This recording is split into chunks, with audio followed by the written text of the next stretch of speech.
ஏபிசின்னு 3 partners இருக்காங்க. ஏ இறந்து போயிடுறாரு. ஏபிசிக்குள்ள இருந்த பார்ட்னர்ஷிப் முடிஞ்சு போயிடும். பட் அந்த ஃபர்ம் வந்து அதோட பிஸ்னஸை கண்டினியூ பண்ண முடியும் ரிமைனிங் பார்ட்னர்ஸை வச்சு. ஸோ பி அண்ட் சி வந்து அந்த ஃபர்மோட பிஸ்னஸை கண்டினியூ பண்ண முடியும். ஓகே, இப்போ ஏ இறந்து போனாரு. அவரோட ப்ராஃபிட் ஷேரை வந்து பி அண்ட் சி அவங்களோட ஓல்ட் ப்ராஃபிட் ஷேரிங் ரேஷியோவில் எடுத்துப்பாங்க. இல்லைன்னா ஏதாவது ஒரு அக்ரீட் ரேஷியோவில் எடுத்துப்பாங்க. ஏபிசிக்குள்ள ஒரு அக்ரிமெண்ட் இருந்திருக்கும். ஓகே, அந்த அக்ரிமெண்ட் இப்போ கேன்சல் ஆகி பிஎன்சிக்குள்ள ஒரு புது அக்ரிமெண்ட் வரும். இதை தான் நம்ம ரீகான்ஸ்டிடியூஷன் ஆஃப் அ ஃபர்ம் அப்படின்னு சொல்லுவோம். ஏ இறந்து போயிட்டார்ல, அந்த பார்ட்னரை நம்ம டிசீஸ்டு பார்ட்னர் அப்படின்னு சொல்லுவோம். இப்போ இந்த டிசீஸ்ட் பார்ட்னருக்கு ஃபர்ம்லேருந்து அவரோட ஷேரை கொடுக்கணும்.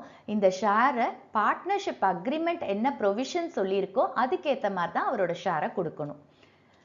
இதோட அக்கௌண்டிங் ப்ராசஸ் பார்த்தீங்கன்னா, அதாவது டெத் ஆஃப் அ பார்ட்னரோட அக்கௌண்டிங் ப்ராசஸ் வந்து ரிட்டையர்மெண்ட் ஆஃப் அ பார்ட்னர் மாதிரியே தான் இருக்கும். பட் 2 சிச்சுவேஷனில் கொஞ்சம் டிஃப்ரென்சஸ் இருக்குது. அதாவது ரிட்டையர்மெண்ட் ஆஃப் அ பார்ட்னருங்கிறது வாலண்ட்ரி. அதாவது ஒரு பார்ட்னர் நான் ஃபர்மை விட்டு வெளியே போகிறேன் அப்படின்னு சொல்லி வாலண்டியராக சொல்கிறது. அதை பிளான் பண்ணி அவர் சொல்ல முடியும். ஆனால் டெத் ஆஃப் அ பார்ட்னர் அப்படிங்கிறது இட்ஸ் அன்பிளான்ட். எப்போ வேணாலும் ஒரு பார்ட்னர் இறந்து போகலாம். ஸோ இது வந்து அன்பிளான்ட், வாலண்டியராக நடக்காது. ஓகே, அதே மாதிரி இப்போ நம்ம ரிட்டையரிங் பார்ட்னருக்கு அவரோட அமௌண்ட் டியூவை அவர்கிட்ட தான் செட்டில் பண்ணுவோம். ஆனால் இங்கே வந்து இந்த பார்ட்னர் இறந்து போயிட்டார்ல, அவர்கிட்ட போய் நம்ம கொடுக்க முடியாது, அமௌண்ட்டை செட்டில் பண்ண முடியாது. ஸோ ஆப்வியஸாக அதை யார்கிட்ட கொடுக்கணும்? அவரோட லீகல் ஹேஸ் இல்லைன்னா அவரோட எக்ஸிக்யூட்டார் கிட்ட கொடுக்கணும். லீகல் ஹேஸ் இல்லைன்னா எக்ஸிக்யூட்டார் கிட்ட கொடுக்கணும். ஸோ அந்த டிசீஸ்ட் பார்ட்னர் அக்ரிமெண்ட்ல சொல்லியிருப்பார் யார்கிட்ட சப்போஸ் அவர் இறந்து போனால் யார்கிட்ட அந்த பணத்தை செட்டில் பண்ணணும் அப்படிங்கிறத. ஸோ அவரோட வில் படி யார்கிட்ட செட்டில் பண்ணுமோ, ஐதர் அது லீகல் ஹேராக இருக்கலாம் இல்லை எக்ஸிக்யூட்டராக இருக்கலாம். ஸோ அவங்க கிட்ட தான் அந்த பணத்தை செட்டில் பண்ண முடியும். ஸோ இதுதான் 2 differences between retirement of a partner and death of a partner. இந்த வீடியோவில் நம்ம டெத் ஆஃப் அ பார்ட்னரோட அக்கௌண்டிங் ட்ரீட்மெண்ட்டை பார்க்க போகிறோம்.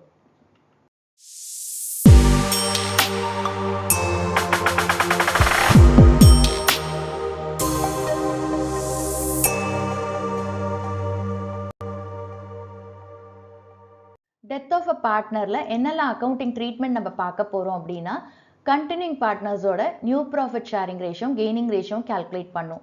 அடுத்தது குட்வில்லை அக்கௌண்ட் பண்ணும். அப்புறம் அசட்ஸ் அண்ட் லயபிலிட்டிஸை ரீவேல்யூ பண்ணும். அதுக்கப்புறமா reserves, accumulated profits and losses இருந்தால் அதை எப்படி ட்ரீட் பண்ணணும் அப்படிங்கிறத பார்க்க போகிறோம். அடுத்தது deceased partners share of profit or loss up to the date of death. So deceased partner அந்த டேட் ஆஃப் டெத் வரைக்கும் அவர் என்ன பண்ணியிருக்காரு? பிஸ்னஸ் பண்ணியிருக்காரு. ஸோ அவரோட ஷேர் ஆஃப் ப்ராஃபிட்டோ லாஸோ அவர் கால்குலேட் பண்ணி அவரோட அக்கௌண்ட்டில் நம்ம ட்ரான்ஸ்ஃபர் பண்ணோம். அடுத்தது டிசீஸ்ட் பார்ட்னரோட இன்ட்ரெஸ்ட் ஆன் கேபிட்டல், அவரோட டேட் ஆஃப் டெத் வரைக்கும் எவ்வளோ இன்ட்ரெஸ்ட் ஆன் கேபிட்டல் இருக்குது அப்படிங்கிறத கால்குலேட் பண்ணும். அடுத்தது வந்து டிசீஸ்ட் பார்ட்னரோட அமௌண்ட் டியூ எவ்வளோ அப்படிங்கிறத கண்டுபிடிக்கணும். அதுக்கப்புறமா லீகல் ஹேஸுக்கோ இல்லை அவரோட எக்ஸிக்யூட்டாருக்கோ அந்த பேமெண்ட்டை நம்ம பண்ணுறதை பற்றி பார்க்கணும். அண்ட் லாஸ்ட்டாக adjustment of capital of continuing partners. இதெல்லாம் தான் நம்ம பார்க்க போகிறோம். இதை ஒவ்வொன்றா டீட்டெயில்டாக பார்க்கலாம். ஃபர்ஸ்ட் அக்கௌண்டிங் ட்ரீட்மெண்ட் கண்டினியூயிங் பார்ட்னர்ஸ்க்கு அவங்களோட new profit sharing ratio and gaining ratio calculate பண்ணும். New profit sharing ratio calculate பண்ணுறதுக்கு நம்மளுக்கு 2 கேஸ் இருக்குது. ஃபர்ஸ்ட் கேஸ் கொஸ்டின் சைலண்ட்டாக இருக்கும். ஃபார் எக்ஸாம்பிள் ஏபிசி 3 பார்ட்னர்ஸ் இருக்காங்க. அவங்களோட ப்ராஃபிட் ஷேரிங் ரேஷியோ 3:2:1. ஏ இறந்து போயிட்டார். இவ்வளோ தான் இன்ஃபர்மேஷன் இருக்கும். அப்போ கண்டினியூயிங் பார்ட்னர்ஸ் பிஎன்சிக்கு அவங்களோட ஓல்டு ப்ராஃபிட் ஷேரிங் ரேஷியோ தான் new profit sharing ratio. So பிஎன்சிக்கு நியூ ப்ராஃபிட் ஷேரிங் ரேஷியோ அவங்களோட ஓல்டு ரேஷியோ 2:1 தான்.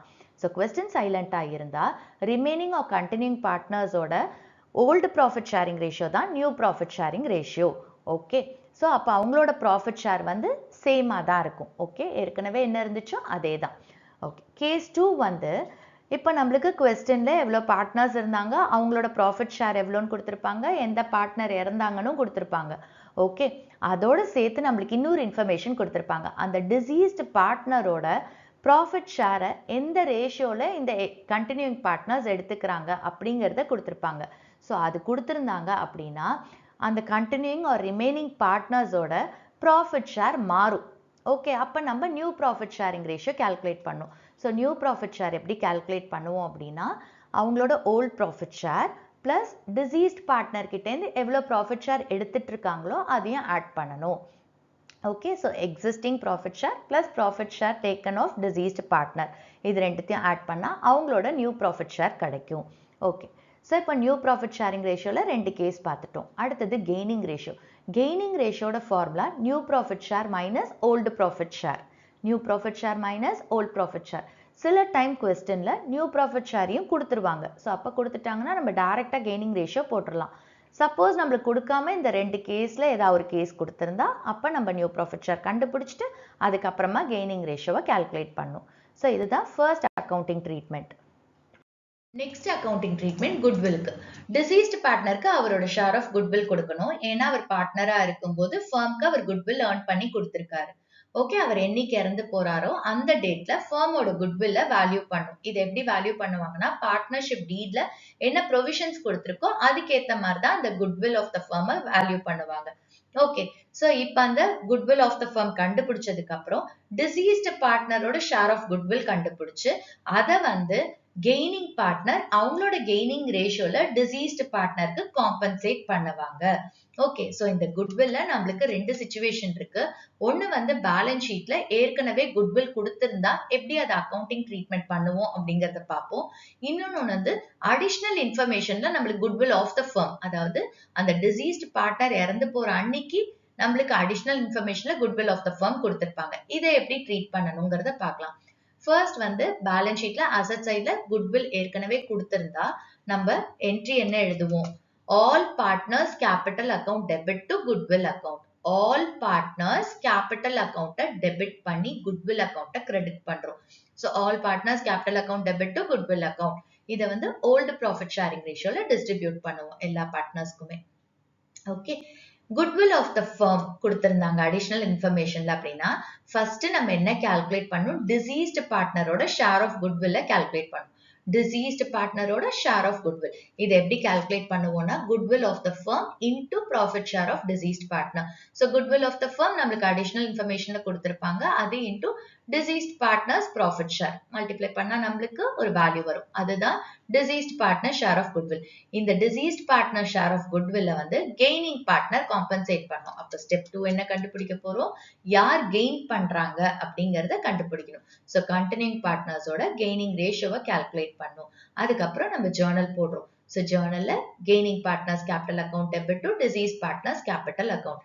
கெய்னிங் பார்ட்னர் தான் டிசீஸ்ட் பார்ட்னருக்கு வந்து காம்பன்சேட் பண்ணும் குட்வில்ல. So gaining partners capital account debit to deceased partners capital account. இதுதான் accounting treatment for goodwill. Next accounting treatment revaluation of assets and reassessment of liabilities. Deceased partner இறந்து போற அன்னைக்கு அசெட்டை ரீவால்யூ பண்ணும், அதே மாதிரி லயபிலிட்டிஸை ரீஅசஸ் பண்ணும். அதுல இருந்து ப்ராஃபிட்டோ லாஸோ வரும். அந்த ப்ராஃபிட்டோ லாஸ்லயோ டிசீஸ்ட் பார்ட்னரோட ஷேர் ஆஃப் ப்ராஃபிட் ஆர் லாஸை கண்டுபிடிக்கணும் அண்ட் அதை வந்து அவரோட கேபிட்டல் அக்கௌண்ட்டுக்கு டிரான்ஸ்ஃபர் பண்ணும். ஸோ இந்த அசெட்ஸ் அண்ட் லயபிலிட்டிஸோட ரிவைஸ்ட் வேல்யூஸை நம்ம ட்ரீட் பண்றதுக்கு 2 கேஸ் இருக்கு. ஃபர்ஸ்ட் கேஸ் வந்து கண்டினியூங் பார்ட்னர்ஸ் இந்த revised values of assets and லயபிலிட்டிஸை அவங்களோட நியூ பேலன்ஸ் ஷீட்ல காட்ட போறாங்க, ரெக்கார்ட் பண்ண போறாங்க அப்படின்னா எப்படி அதை ட்ரீட் பண்ணணும்னு பார்க்கலாம். இன்னொரு கேஸ் வந்து இந்த அசெட்ஸ் அண்ட் லயபிலிட்டிஸோட ரிவைஸ்ட் வேல்யூஸை கண்டினியூங் பார்ட்னர்ஸ் அவங்களோட புது பேலன்ஸ் ஷீட்ல காட்ட போறது இல்ல, ரெக்கார்ட் பண்ண போறது இல்ல அப்படின்னா அதை எப்படி ட்ரீட் பண்ணுங்கிறத பார்க்கலாம். அப்ப இந்த இடத்துல என்ன பண்ணுவாங்க? ஆல்ரெடி எக்ஸிஸ்டிங் வேல்யூஸ் பேலன்ஸ் ஷீட்ல ஏற்கனவே இருக்கிற பேலன்ஸ் ஷீட்ல என்ன எக்ஸிஸ்டிங் வேல்யூஸ் இருக்கோ அதே தான் நியூ பேலன்ஸ் ஷீட்லயும் வரும். ஓகே, சோ இப்போ ஃபர்ஸ்ட் கேஸ் பார்க்கலாம். அதாவது அசெட்ஸ் அண்ட் லயபிலிட்டிஸோட ரிவைஸ்ட் வேல்யூஸை நியூ பேலன்ஸ் ஷீட்ல காட்ட போறாங்க அப்படின்னா நம்ம ரீவாலுவேஷன் அக்கௌண்ட் ப்ரிப்பேர் பண்ணும். ஓகே, சோ क्वेश्चन மோஸ்டா இதுல சைலண்டா இருக்கும்.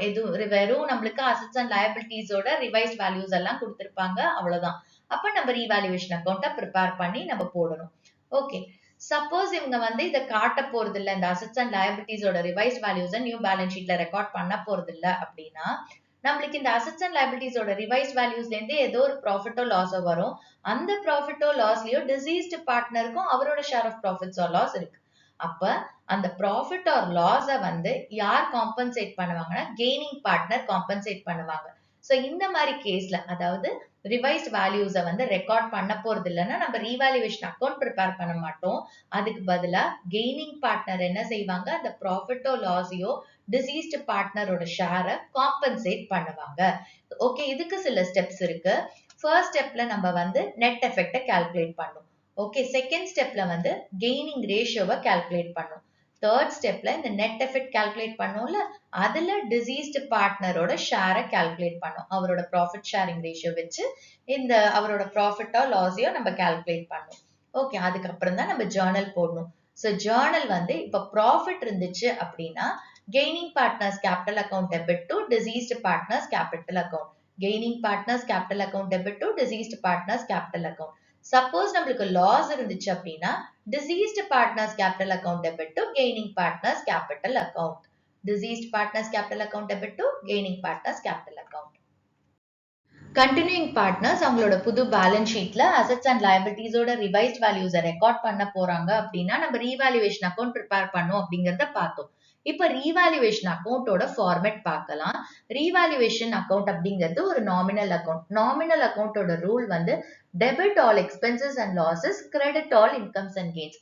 ஸோ ரீவேல்யூவேஷன் அக்கௌண்டோட டெபிட் சைட்ல எல்லா எக்ஸ்பென்ஸ் அண்ட் லாஸ் போடணும் அண்ட் கிரெடிட் சைட்ல எல்லா இன்கம்ஸ் அண்ட் கெயின்ஸை போடணும். ரீவேல்யூவேஷன் அக்கௌண்ட்டை ஃபர்மோட பாயிண்ட் ஆஃப் வியூல ப்ரிப்பேர் பண்ணும். அண்ட் இதுல என்ன காலம்ஸ் வரும்? டெபிட் சைட்ல பர்டிகுலர்ஸ் அமௌண்ட், கிரெடிட் சைட்ல பர்டிகுலர்ஸ் அமௌண்ட். இப்போ இதோட ஐட்டம்ஸ் எல்லாம் பார்க்கலாம். இப்ப அசெட்டோட வேல்யூ டிக்ரீஸ் ஆகுது. அசெட்டோட வேல்யூ டிக்ரீஸ் ஆகுதுன்னா ஃபர்மை பொறுத்த வரைக்கும் அது லாஸ். அப்போ ரீவேல்யூவேஷன் அக்கௌண்ட்ங்கிறது என்னது? Nominal account. அப்ப நாமினல் அக்கௌண்டோட rule debit all expenses and losses. So அசெட்டோட வேல்யூ டிக்ரீஸ் ஆனா அது லாஸ். அதனால ரீவேல்யூவேஷன் அக்கௌண்டோட டெபிட் சைட்ல போடுறோம். ஒவ்வொரு அசெட்டையும் இண்டிவிஜுவலா நம்ம மென்ஷன் பண்ணணும். டு ஸ்டாக், டு ஃபர்னிச்சர், அந்த மாதிரி. ஓகே, அதே வந்து அசெட்டோட வேல்யூ இன்க்ரீஸ் ஆகுது அப்படின்னா, அசெட்டோட வேல்யூ இன்க்ரீஸ் ஆன ஃபர்மை பொறுத்த வரைக்கும் அது கெயின். ஓகே, ரீவேல்யூவேஷன் அக்கௌண்ட் என்னது? Nominal account. Nominal account rule என்ன? Credit all incomes and gains. Okay, so அப்போ அசெட்டோட வேல்யூ இன்க்ரீஸ் ஆனா ஃபர்மை பொறுத்த வரைக்கும் கெயின். ஸோ அதனால ரீவேல்யூவேஷன் அக்கௌண்டோட கிரெடிட் சைட்ல போடணும். அடுத்தது லயபிலிட்டிஸோட வேல்யூ இன்க்ரீஸ் ஆகுது. லயபிலிட்டிஸ்ங்கிறது என்னது? ஃபர்மை பொறுத்த வரைக்கும் கமிட்மெண்ட், அதை பே பண்ணணும், அது ஒரு எக்ஸ்பென்ஸ். சோ அந்த எக்ஸ்பென்ஸ் வந்து இன்க்ரீஸ் ஆகுது அப்படின்னா ரீவேல்யூவேஷன் அக்கௌண்டோட டெபிட் சைட்ல போடணும். ஏன்னா எக்ஸ்பென்ஸ் இன்க்ரீஸ் ஆகுது.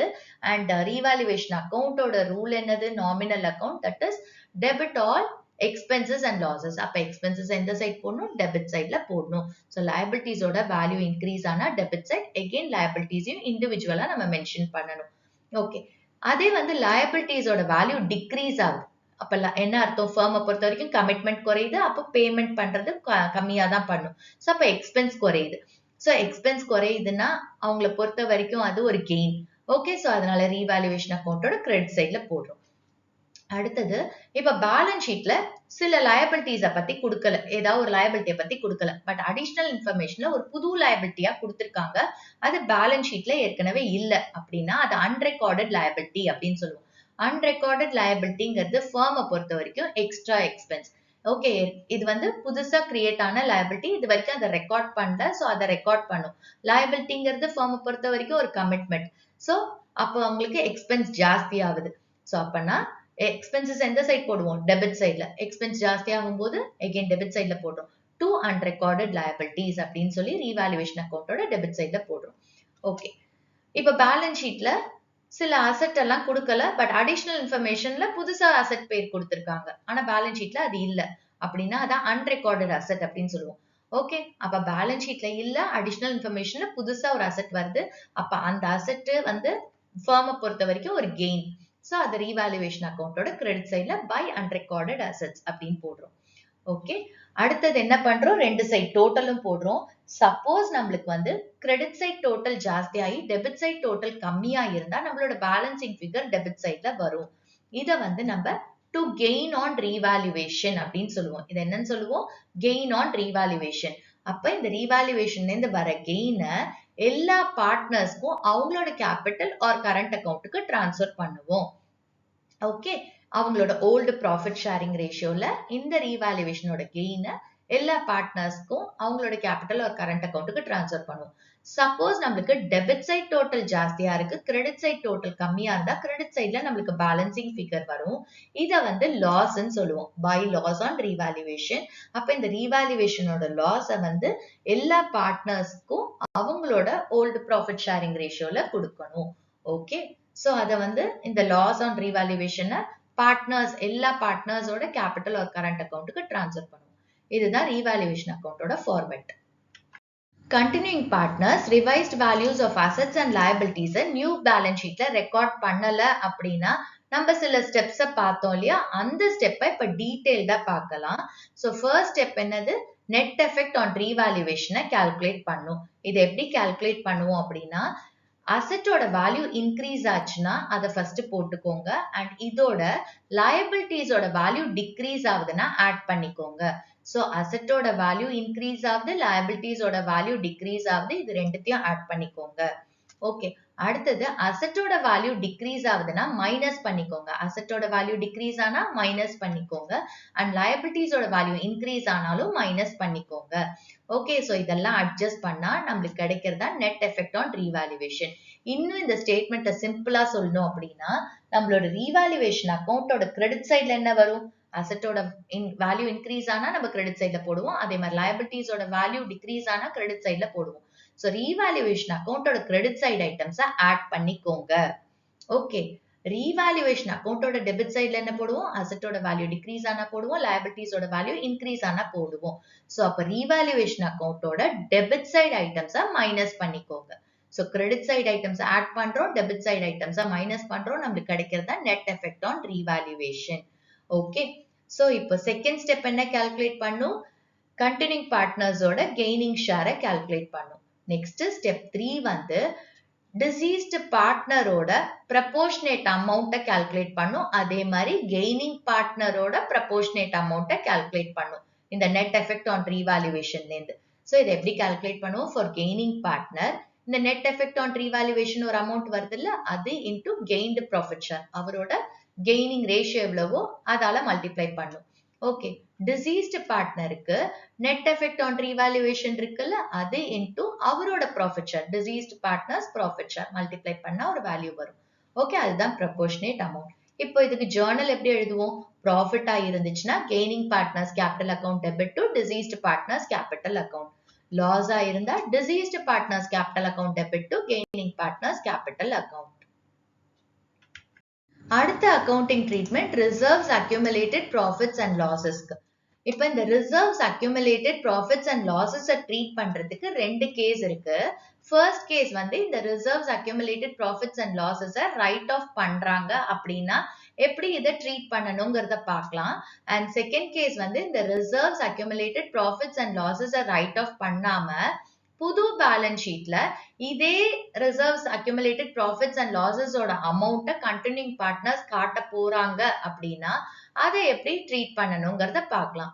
ஸோ இப்போ வந்து இந்த ரிசர்வ்ஸ் அக்யூமுலேட்டட் ப்ராஃபிட்ஸ் அண்ட் லாசஸை ரைட் ஆஃப் பண்றாங்க அப்படின்னா எல்லா பார்ட்னர்ஸ்க்கும் அவங்களோட ஓல்டு ப்ராஃபிட் ஷேரிங் ரேஷியோல இந்த ரிசர்வ்ஸ் அக்யூமுலேட்டட் ப்ராஃபிட்ஸ் அண்ட் லாசஸை டிஸ்ட்ரிபியூட் பண்ணிடணும்.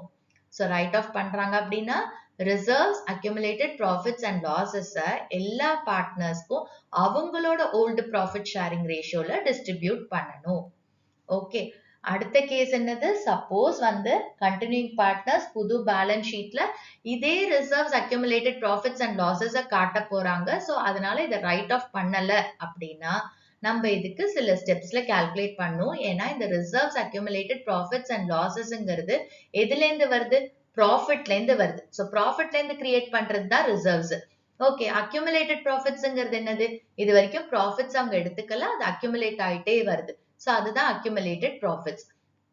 ஓகே, ஸோ அப்ப இந்த ரிசர்வ்ஸ்ல அக்யூமுலேட்டட் ப்ராஃபிட்ஸ்ல எல்லாம் டிசீஸ்ட் பார்ட்னருக்கு அவரோட ஷேரும் இருக்கு. அப்ப நம்ம வந்து கண்டினியூயிங் பார்ட்னர்ஸ் என்ன டிசைட் பண்றாங்க, இதை ரைட் ஆஃப் பண்ணாம இதே வேல்யூவை நம்ம புது பேலன்ஸ் ஷீட்ல காட்டலாம். அப்போ இதுல இருந்து வர ப்ராஃபிட் ஷேர், அதாவது டிசீஸ்ட் பார்ட்னரோட ப்ராஃபிட் ஷேர் என்ன பண்ணும், அவருக்கு கெய்னிங் பார்ட்னர் காம்பன்சேட் பண்ணும். ஸோ இதுக்கு சில ஸ்டெப்ஸ் இருக்கு. ஃபர்ஸ்ட் ஸ்டெப் வந்து நெட் எஃபெக்ட் கால்குலேட் பண்ணும். ஓகே, ரீவாலுவேஷன் அக்கௌண்ட் போட்ட மாதிரியே இங்கேயும் என்ன பண்றோம், நெட் எஃபெக்ட்டை கால்குலேட் பண்ணும். செகண்ட் ஸ்டெப்ல என்ன பண்றோம், கெய்னிங் ரேஷியோவை கால்குலேட் பண்றோம். தேர்ட் ஸ்டெப்ல இந்த நெட் எஃபெக்ட்ல டிசீஸ்ட் பார்ட்னரோட ஷேரை கண்டுபிடிக்கணும், அவரோட ப்ராஃபிட் ஷேரிங் ரேஷியோல கால்குலேட் பண்ணும். இப்ப ஜேர்னல் என்ன வரும், gaining partners capital account debit to deceased partners capital account. ஏன்னா டிசீஸ்ட் பார்ட்னருக்கு யாரு காம்பன்சேட் பண்றாங்க, gaining partner. So gaining partners capital account debit to deceased partners capital account.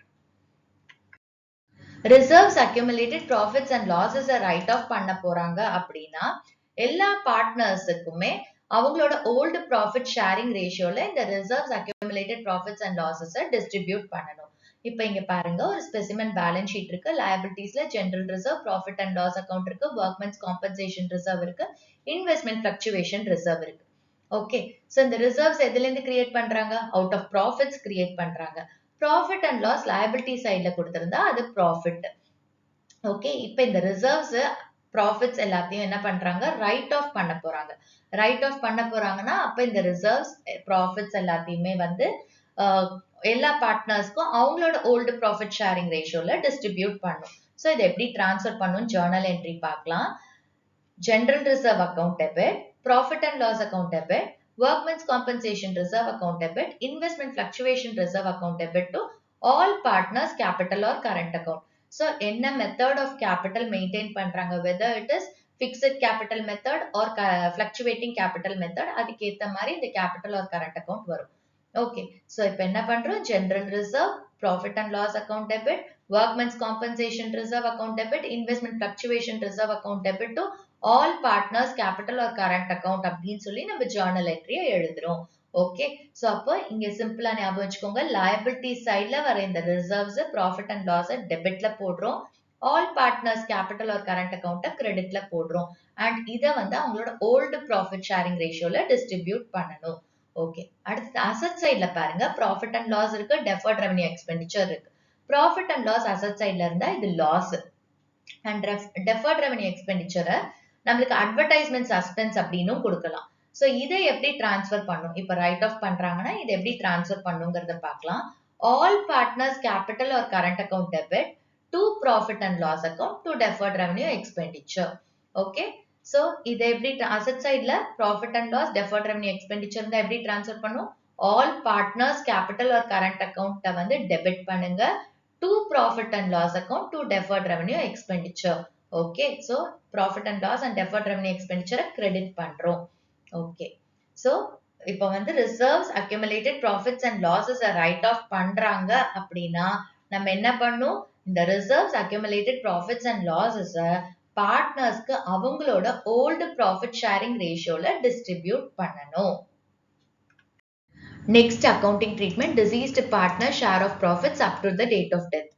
Deceased partnerக்கு அக்கவுண்டிங் இயர் பிகினிங்ல இருந்து அவர் எந்த டேட்ல இறந்து போறாரோ அன்னி வரைக்கும் அவரோட ஷேர் ஆஃப் ப்ராஃபிட்ஸோ லாஸஸையோ அவருக்கு கொடுக்கணும். ஓகே, சோ இதை எஸ்டிமேட் பண்றதுக்கு எவ்வளோ அவரோட share of profits or losses up to the date of death அதை கண்டுபிடிக்கிறதுக்கு நம்மளுக்கு ரெண்டு கேஸ் இருக்கு. ஓகே, ஃபர்ஸ்ட் கேஸ் வந்து டைம் பேசிஸ்ல நம்ம கண்டுபிடிக்க முடியும். இன்னொரு கேஸ் வந்து turnover or sales basis.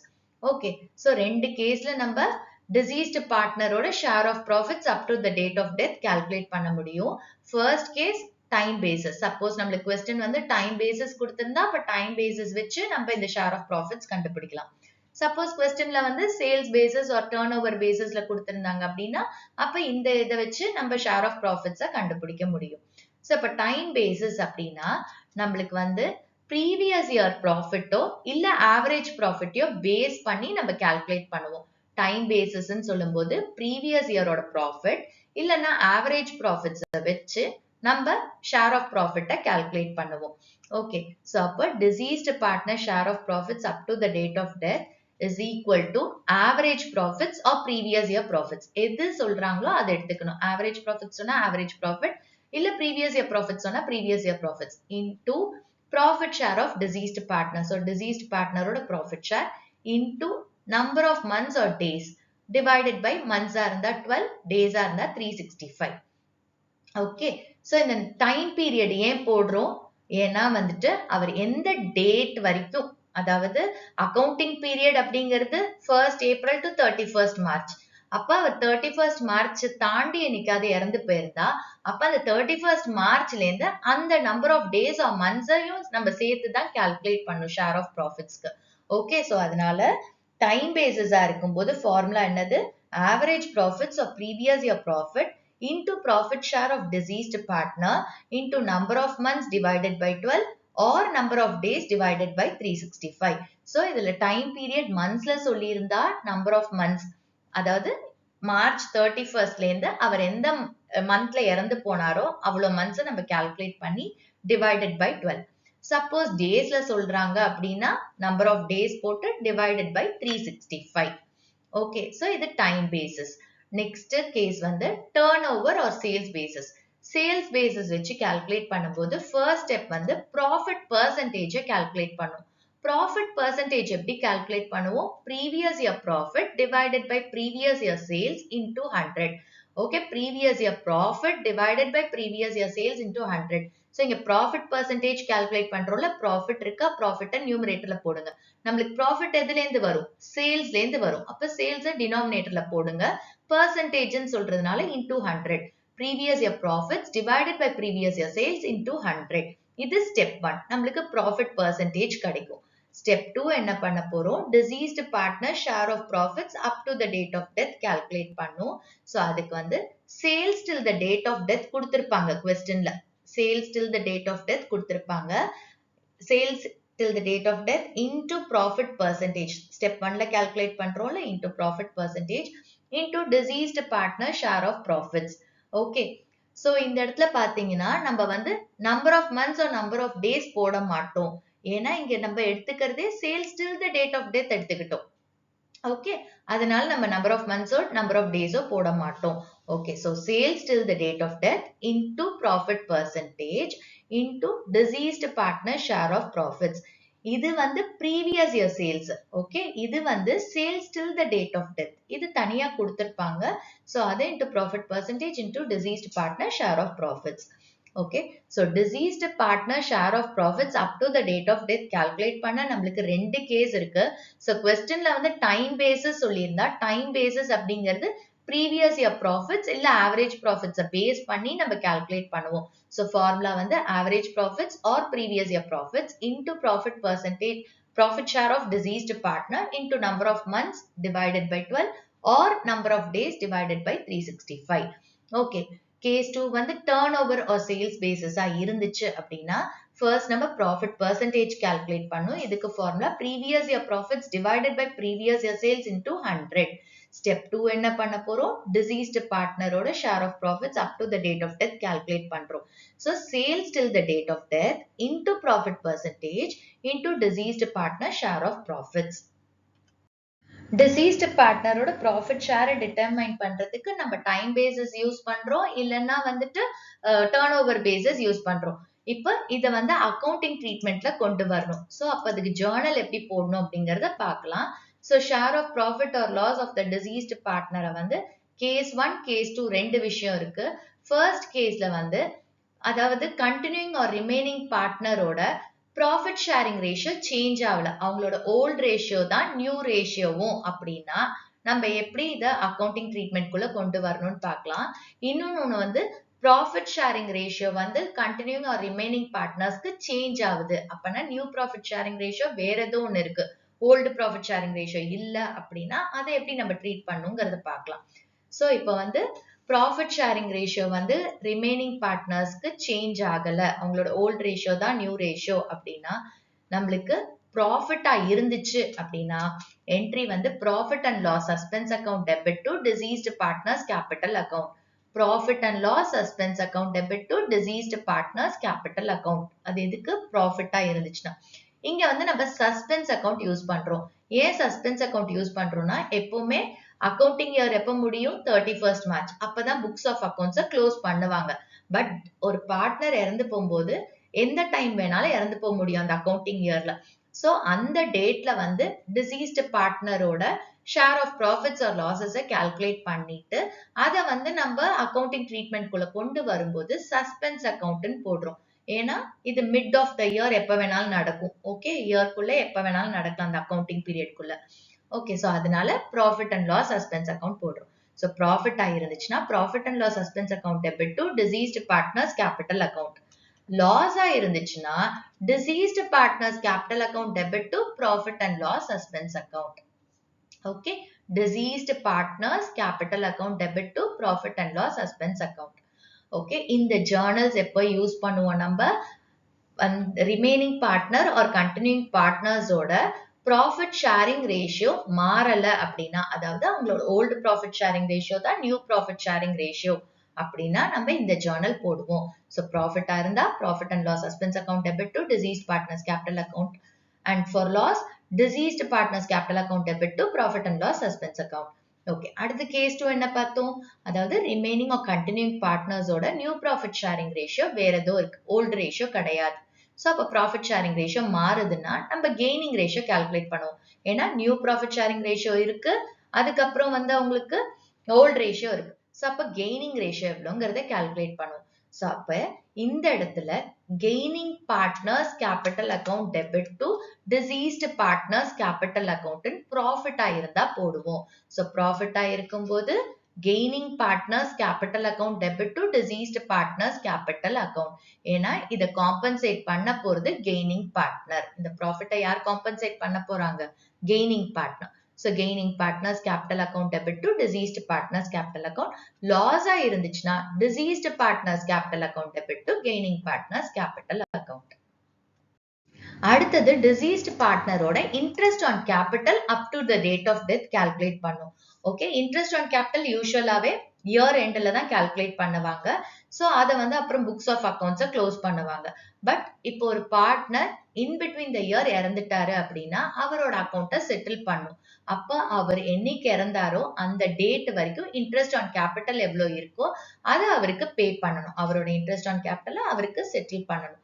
Okay, so இதுக்கு ஃபார்முலா வந்து deceased partners capital into rate of interest into number of months divided by 12 or number of days divided by 365.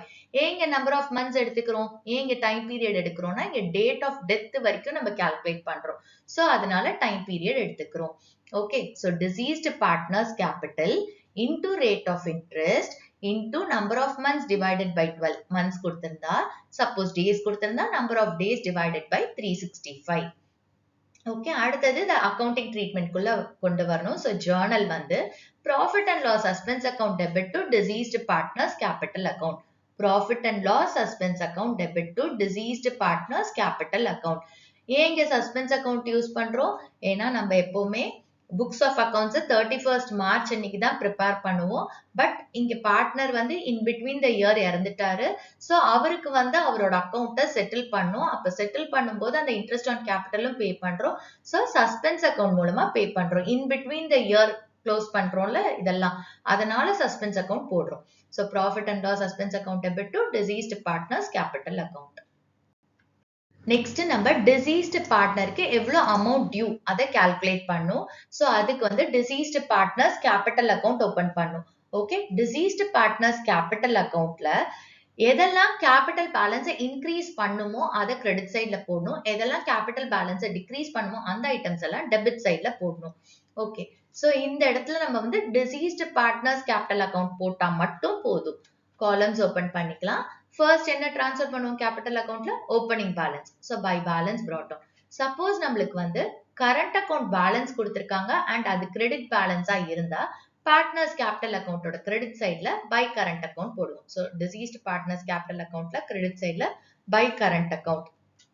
So deceased பார்ட்னரோட கேபிட்டலை செட்டில் பண்ணும்போது current அக்கௌண்ட்டும் இருந்தா current account பேலன்ஸை நம்ம capital அக்கௌண்ட்டுக்கு டிரான்ஸ்ஃபர் பண்ணிடணும். டிசீஸ்ட் பார்ட்னரோட கேபிட்டல் அக்கௌண்ட்டுக்கு டிரான்ஸ்ஃபர் பண்ணணும். ஓகே, அடுத்தது வந்து லோன் பை பார்ட்னர். இப்ப டிசீஸ்ட் பார்ட்னர் வந்து ஃபர்முக்கு லோன் கொடுத்திருந்தா அப்ப ஃபர்ம் என்ன செய்யணும்? அவரோட அக்கௌண்ட்டை க்ளோஸ் பண்ணும்போது அந்த அமௌண்ட்டை ரீபே பண்ணணும் ஃபர்ம். ஸோ அப்போ டிசீஸ்ட் பார்ட்னரோட கேபிட்டல் பேலன்ஸை இன்க்ரீஸ் பண்ணும். அதனால லோன் பை பார்ட்னரை கிரெடிட் பண்றோம். ஓகே, அடுத்தது profit and loss suspense account profit. So profit till the date of death நம்ம கால்குலேட் பண்ணியிருப்போம். அந்த profit and loss suspense account தான் ஜேர்னல் எழுதுறோம். இப்போ ப்ராஃபிட் ஆகிருக்கும் போது டிசீஸ்ட் பார்ட்னரோட கேபிட்டல் பேலன்ஸை இன்க்ரீஸ் பண்ணும். ஸோ அதனால அதை கிரெடிட் சைட்ல போடுறோம். அடுத்தது ரீவாலுவேஷன் அக்கௌண்ட்ல இருந்து வர ப்ராஃபிட். ஸோ டிசீஸ்ட் பார்ட்னரோட ஷேர் ஆஃப் ப்ராஃபிட்ஸ் ரீவாலுவேஷன் வந்திருக்குல்ல, அதை வந்து கிரெடிட் சைட்ல போடுறோம். ஏன்னா ப்ராஃபிட் ஷேருங்கிறது கேபிட்டல் பேலன்ஸை இன்க்ரீஸ் பண்ணும். அடுத்தது அக்யூமுலேட்டட் ப்ராஃபிட்ஸ் இருக்கு அப்படின்னா அதுல டிசீஸ்ட் பார்ட்னரோட ஷேரை நம்ம என்ன பண்ணும் கிரெடிட் சைட்ல போடணும். ஏன்னா ப்ராஃபிட்ஸ்ங்கிறது கேபிட்டல் பேலன்ஸை இன்க்ரீஸ் பண்ணும். ஸோ கிரெடிட் சைட்ல போடுறோம். அடுத்தது interest on capital. Interest on capital up to the date of death calculate பண்றோம். அதனாலதான் profit and loss suspense account use பண்றோம். இப்போ இன்ட்ரெஸ்ட் ஆன் கேபிட்டல் அப்படிங்கிறது யார் பே பண்ணுவாங்க? ஃபர்ம் வந்து பார்ட்னருக்கு பே பண்றது. சோ அப்ப இன்ட்ரெஸ்ட் ஆன் கேபிட்டல் வந்து கேபிட்டல் பேலன்ஸை இன்க்ரீஸ் பண்ணும். அதனால கிரெடிட் சைட்ல போடுறோம். அடுத்தது salary கமிஷன். டிசீஸ் பார்ட்னரோட salary கமிஷன் அவரோட கேபிட்டல் பேலன்ஸை இன்க்ரீஸ் பண்ணும். ஸோ கிரெடிட் சைட்ல போடுறோம். அடுத்து டெபிட் சைட்ல இப்ப கரண்ட் அக்கௌண்டோட கிரெடிட் பேலன்ஸா இருந்தா கிரெடிட் சைட்ல போடுறோம். கரண்ட் அக்கௌண்டோட டெபிட் பேலன்ஸா இருந்தா பார்ட்னர்ஸ் கேபிட்டல் அக்கௌண்ட்ல டெபிட் சைட்ல போடுறோம். டிசீஸ்ட் பார்ட்னரோட கேபிட்டல் அக்கௌண்ட்ல டெபிட் சைட்ல போடுறோம். அடுத்தது loan to partner. Loan to partner அப்படிங்கிறது ஃபர்ம் வந்து டிசீஸ்ட் பார்ட்னருக்கு லோன் கொடுத்திருக்கிறது. அப்போ அக்கௌண்ட்டை செட்டில் பண்ணும்போது டிசீஸ்ட் பார்ட்னரோட கேபிட்டல் அக்கௌண்ட்ல இருந்து அந்த லோனை ஃபர்ம் எடுத்துக்கும். ஓகே, சோ அப்போ வந்து டிசீஸ்ட் பார்ட்னரோட கேபிட்டல் பேலன்ஸ் கம்மியாகும். சோ அதனால அது டெபிட் சைட்ல போடுறோம். அடுத்தது ரீவாலுவேஷன்ல இருந்து வர லாஸ். ப்ராஃபிட்டா இருந்தா நம்ம கிரெடிட் சைட்ல போடுறோம். அப்ப லாஸா இருந்தா டெபிட் சைட்ல போடுறோம். ஏன்னா அது வந்து கேபிட்டல் பேலன்ஸை குறைக்கும். அடுத்தது அக்யூமுலேட்டட் லாசஸ்ல டிசீஸ்ட் பார்ட்னரோட ஷேரை நம்ம டெபிட் சைட்ல போடணும். அடுத்து டிராயிங்ஸ். இப்போ வந்து டிசீஸ்ட் பார்ட்னர் ஏதாவது டிரா பண்ணியிருந்தா அந்த அமௌண்ட்டை நம்ம டெபிட் சைட்ல போடுவோம். Next interest on drawings. அதுவும் டிசீஸ்ட் பார்ட்னர்ஸ் கேபிட்டல் அக்கௌண்டோட டெபிட் சைட்ல வரும். அடுத்தது லாஸ், அதாவது loss up to the date of death. Profit and loss suspense account use பண்றோம்ல. So loss up to the date of death அப்படின்னு இருக்கும்போது டிசீஸ்ட் பார்ட்னர்ஸ் கேபிட்டல் அக்கௌண்ட்ல டெபிட் சைட்ல போடுவோம். ஏன்னா லாஸ் வந்து டிசீஸ்ட் பார்ட்னரோட கேபிட்டல் பேலன்ஸை கம்மி பண்ணும். ஸோ அதனால டெபிட் சைட்ல போடுறோம். அடுத்தது குட்வில். இப்போ எக்ஸிஸ்டிங் பேலன்ஸ் ஷீட்ல நம்மளுக்கு குட்வில் கொடுத்திருந்தாங்க அப்படின்னா டிசீஸ்ட் பார்ட்னரோட ஷேர் ஆஃப் குட்வில்ல டிசீஸ்ட் பார்ட்னர்ஸ் கேபிட்டல் அக்கௌண்ட்ல டெபிட் சைட்ல போடுறோம். ஓகே, நம்மளுக்கு வந்து கிரெடிட் சைட் பேலன்ஸ் ஜாஸ்தியா இருக்கு. அப்ப டெபிட் சைட்ல தான் நம்மளுக்கு பேலன்சிங் ஃபிகர் வரும். அந்த பேலன்சிங் ஃபிகரை வந்து டிசீஸ்ட் பார்ட்னர்ஸ் எக்ஸிக்யூட்டார் அக்கௌண்ட்டுக்கு டிரான்ஸ்ஃபர் பண்ணும். ஓகே, சோ டிசீஸ்ட் பார்ட்னரோட எக்ஸிக்யூட்டார்ஸ் அக்கௌண்ட்டுக்கு நம்ம டிரான்ஸ்ஃபர் பண்றோம் இந்த பேலன்சிங் ஃபிகரை. சோ இதுதான் இந்த ஃபைனலா பேலன்சிங் ஃபிகர் வருது இல்ல, இதுதான் நம்ம வந்து என்ன பண்றோம், டிசீஸ்ட் பார்ட்னர்ஸ் எக்ஸிக்யூட்டார் அக்கௌண்ட்டுக்கு டிரான்ஸ்ஃபர் பண்றோம். இந்த அமௌண்ட் தான் டியூ டு டிசீஸ்ட் பார்ட்னர். ஃபைனலா டிசீஸ்ட் பார்ட்னரோட எக்ஸிக்யூட்டாருக்கோ லீகல் ஹேர்க்கோ அந்த அமௌண்ட் டியூவை பே பண்ணணும். சோ இதை எப்படி பே பண்ணணுங்கிறத பார்க்கலாம். இதை பே பண்றதுக்கு ரெண்டு மெத்தட் இருக்கு. ஃபர்ஸ்ட் மெத்தட் வந்து லம்சமா பே பண்றது, அதாவது மொத்தமா எவ்வளவு டியூ இருக்கோ அதை அப்படியே டிசீஸ்ட் பார்ட்னரோட எக்ஸிக்யூட்டாருக்கோ லீகல் ஹேர்க்கோ பே பண்றது. இன்னொரு மெத்தட் வந்து இன்ஸ்டால்மெண்ட்ல பே பண்றது. ஓகே, சோ இப்போ இந்த லம்சமோட ஜர்னல் என்ன அப்படிங்கறத பார்க்கலாம். இப்ப யார் இதை ரிசீவ் பண்ண போறாங்க? டிசீஸ்ட் பார்ட்னரோட executor. So deceased partners executor account debit to bank account. Okay, அதே வந்து இன்ஸ்டால்மெண்டா இருந்துச்சு அப்படின்னா நம்ம இன்ட்ரெஸ்ட் கால்குலேட் பண்ணணும். சோ அப்ப இன்ட்ரெஸ்ட் டியூக்கு என்ட்ரி போடணும். சோ இன்ட்ரெஸ்ட் டியூ யாருக்கு இன்ட்ரெஸ்ட் கொடுக்கணும்? எக்ஸிக்யூட்டாருக்கு. So interest account debit to deceased partners executor account. Interest account debit to deceased partners executor account. Okay, so இப்போ இந்த இன்ட்ரெஸ்ட் ரேட்னு ஒண்ணு இருக்கும் இல்லையா, நம்மளுக்கு சப்போஸ் क्वेश्चनல வந்து இன்ட்ரெஸ்ட் ரேட் கொடுக்கல அப்படின்னா நம்ம இன்ட்ரெஸ்ட் ரேட் எவ்வளவு எடுத்துக்கணும்? 6% per annumனு எடுத்துக்கணும். ஓகே, சோ இப்போ இந்த இன்ட்ரெஸ்ட பே பண்றதுக்கு யார் ரிசீவ் பண்ண போறாங்க? இன்ட்ரெஸ்டோட நம்ம இன்ஸ்டால்மெண்ட்டையும் பே பண்ணணும். சோ யார் ரிசீவ் பண்ண போறாங்க? deceased partnerோட executor. So deceased partners executor account debit to bank account. So இந்த இன்ஸ்டால்மெண்ட் பே பண்ணும்போது இன்ட்ரெஸ்டோட சேர்த்து தான் பே பண்ணுவோம். சோ நம்ம அமௌண்ட் டியூ கால்குலேட் பண்றோம் deceased partners கேபிட்டல் அக்கவுண்ட்ல இருந்து. அதை வந்து deceased பார்ட்னரோட எக்ஸிக்யூட்டாருக்கோ லீகல் ஹேர்க்கோ பே பண்ணும். இதை பே பண்றதுக்கு நம்மளுக்கு ரெண்டு மெத்தட் இருக்கு. இதுல ஏதாவது ஒரு மெத்தட் ஃபாலோ பண்ணலாம். சோ ஃபர்ஸ்ட் மெத்தட் வந்து லம்சம். லம்சம்னு சொல்லும்போது ஜர்னல் வந்து deceased partners executor account debit to bank account. Okay, second method வந்து இன்ஸ்டால்மெண்ட்ல பே பண்ணும். கொஞ்சம் கொஞ்சமா நம்ம அமௌண்ட்டை பே பண்றோம். அப்போ இன்ஸ்டால்மெண்ட்ல பே பண்ணும்போது நம்மளுக்கு இன்ட்ரெஸ்டும் வரும். சோ இன்ட்ரெஸ்ட் டியூக்கு என்ட்ரி வந்து interest account debit to deceased partners executor account. இந்த இன்ட்ரெஸ்ட் வந்து क्वेश्चनல எவ்வளவு ரேட் ஆஃப் இன்ட்ரெஸ்ட் கொடுத்திருக்காங்கன்னு பாருங்க. சப்போஸ் கொடுக்கலனா 6% per annum. ஓகே, அடுத்தது வந்து அந்த இன்ஸ்டால்மெண்ட்டையும் இன்ட்ரெஸ்டையும் பே பண்றதுக்கு என்ட்ரி. சோ யார் ரிசீவ் பண்ண போறாங்க? Executor. So deceased partners executor account debit to bank account. இந்த வீடியோல டெத் ஆஃப் அ பார்ட்னரோட அக்கவுண்டிங் ட்ரீட்மெண்ட்டை கம்ப்ளீட்டா பார்த்தோம். ஹோப் உங்களுக்கு இந்த வீடியோ புரிஞ்சிருக்கும்னு நினைக்கிறேன். தேங்க்ஸ் ஃபார் வாட்சிங் த வீடியோ.